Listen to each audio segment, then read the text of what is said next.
The Pay the Grants movement has accused Sassa of digital red tape around the distribution of the 350 Rand Social Relief of Distress grant. The group says thousands of recipients have been negatively affected, with many facing a referred status or a lack of support. So earlier this week, we spoke to Pay the Grants Elizabeth Reuters, who explained what the issues were around the system and that they found problematic. Have a listen.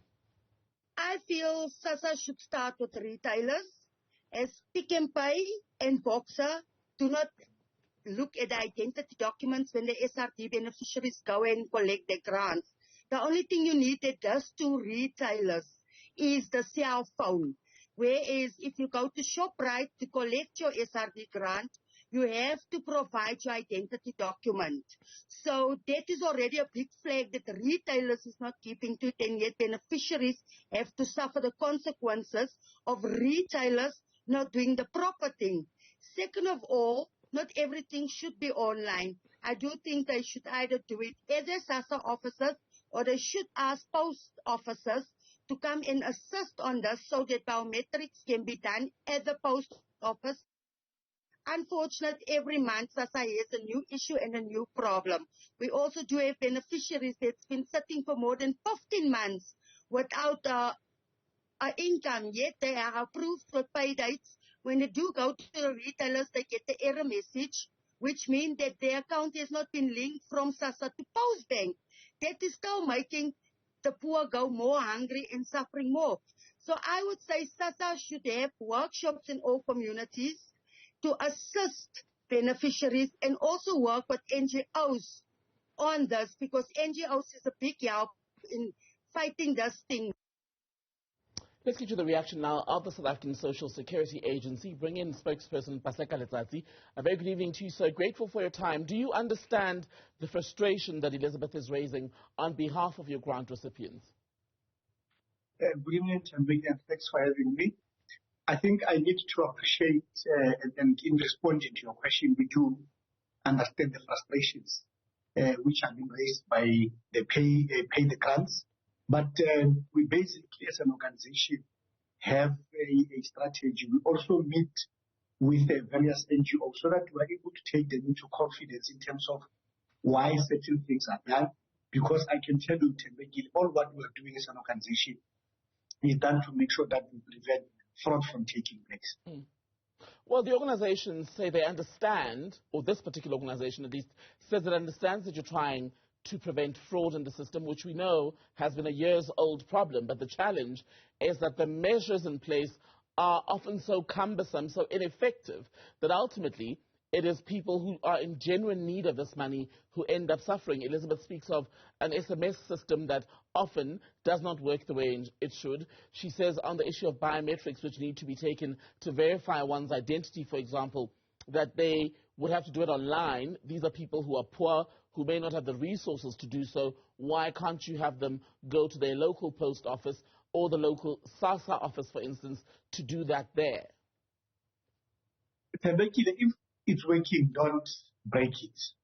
And I can tell you now on record that we pay about 7 million people who are successful on a monthly basis. But secondly, the people that there is a complaint about are 43,000. And this group of people who the complaint is raised with regards to them, one is the fact that they appear on the South African Fraud Prevention Service. Secondly, some of them appear that they committed frauds. So I think as an organization, all that we are simply saying is that if the grant is referred, it's technically approved, but we are saying there are certain things that you need to do. One, verify yourself that indeed this person is doing this thing is Tembekile. But secondly, there's also a face recognition that we can do. And I'm saying out of 7 million, I'm not saying that there's a sizable number or it's small or whatever, but there's 43,000 people that were experiencing this problem around. And this number at Tembekile, it's basically people who have committed fraud. When we do the checks and balances, they appear on the South African Fraud Prevention Services.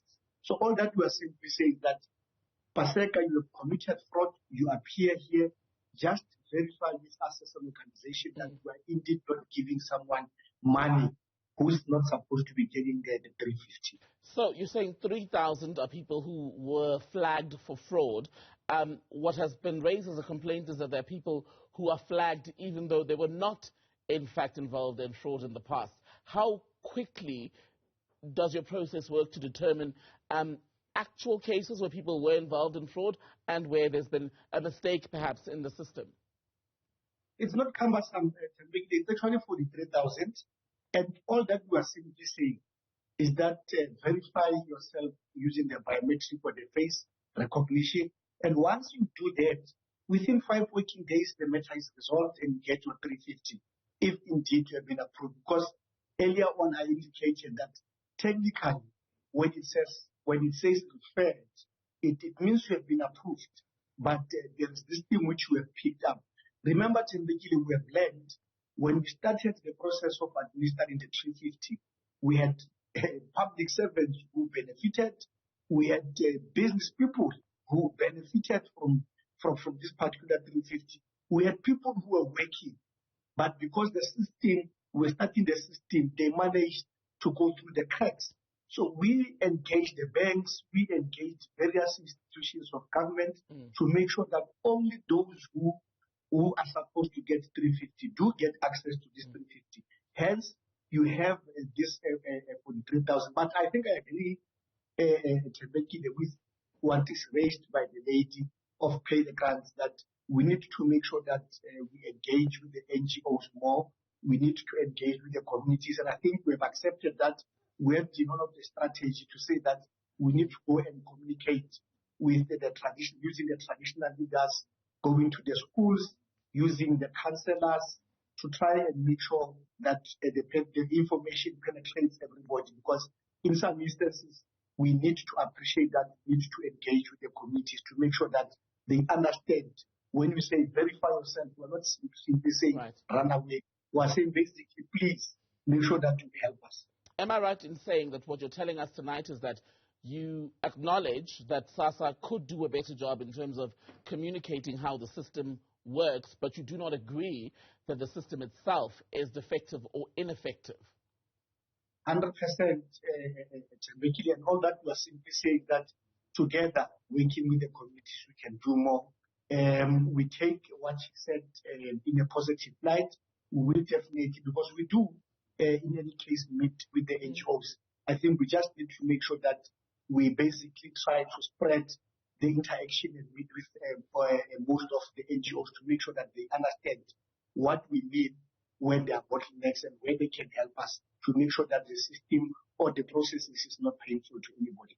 What are the options, though, for people who may be too poor, for example, to even have airtime, to go onto the SMS portal and ultimately even have, let's say, the phone that would allow them to do some of what's required? Because Elizabeth complained that too much happens online and it would be better if people had a walk-in center where they could go for assistance.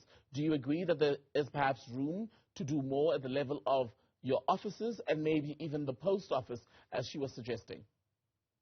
I'm sure, Tembekile, you understand that I said if it's working, don't break it. And basically, we try to make sure that people don't queue unnecessarily. Hence, we engaged or we had partnership with the National Development Agency. We had an engagement or partnership with the councillors where people who do not have access to these gadgets are able to be helped. We don't want to add on people who are coming to apply for the mainstream social grants to have more people coming to make an application. If it's comfortable and if it's working, please let's not mess it up. But in this instance, we can be able to make sure that there are partnerships, and where there are bottlenecks, people can then be able to be helped so that they do not necessarily go through any painful process. Sassa spokesperson Paseka Letsatsi, good to speak to you. Thank you for your time tonight, sir.